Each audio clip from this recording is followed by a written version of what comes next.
ନୂଆପଡ଼ା ଜିଲ୍ଲାରେ ନିର୍ବାଚନକୁ ନେଇ ଏବେଠୁ ରାଜନୀତି ସରଗରମ ଦେଖିବାକୁ ମିଳିଛି।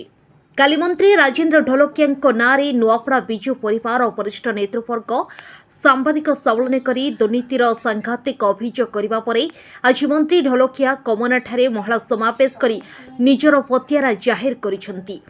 ନୂଆପଡ଼ା ବିଧାୟକ ତଥା ଓଡ଼ିଶା ସରକାରଙ୍କ କ୍ୟାବିନେଟ୍ ମନ୍ତ୍ରୀ ରାଜେନ୍ଦ୍ର ଢୋଲକିଆଙ୍କୁ ଏଥର ବିଧାୟକ ଟିକେଟ୍ ନ ଦେବା ପାଇଁ ପ୍ରେସମିଟ୍ ମାଧ୍ୟମରେ ବିଜେଡି ସୁପ୍ରିମ ନବୀନ ପଟ୍ଟନାୟକଙ୍କୁ ନୂଆପଡ଼ା ବିଜେଡି ଦଳର ଜିଲ୍ଲା ସଭାପତି ମାନସ ମିଶ୍ର, ବିଜେଡି ଯୁବ ଜନତା ଦଳ ସଭାପତି ଟିଟୁ ପଣ୍ଡା, ବିଜେଡି ସମ୍ପାଦକ ଭୈରବ ସାହୁ, ଜିଲ୍ଲା ପରିଷଦ ଭାନୁପ୍ରତା ମାଝୀ, ସରପଞ୍ଚ ସଂଘ ସଭାପତି ପ୍ରେମଲା ନାୟକ, ଯୁବନେତା ହେମନ୍ତ କର ପ୍ରମୁଖ ଦାବି କରିଛନ୍ତି।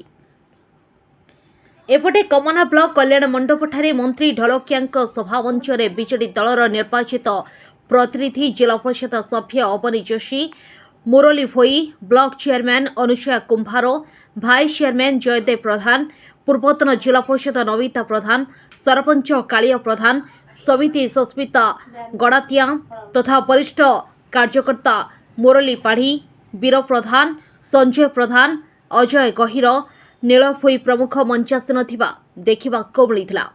ଏବେ ଦେଖିବାକୁ ବାକି ରହିଲା ଏ ରାଜନୀତିର ପଶାପାଳିରେ କାହାର ଦମ୍ କେତେ। କମନାରୁ ପ୍ରିୟବନ୍ଧୁ ପାଢ଼ୀଙ୍କ ସହ ନୂଆପଡ଼ାରୁ ହୃଷିକେଶ ତନସରାଙ୍କ ରିପୋର୍ଟ, ହର୍ଷିକା ମିଡିଆ।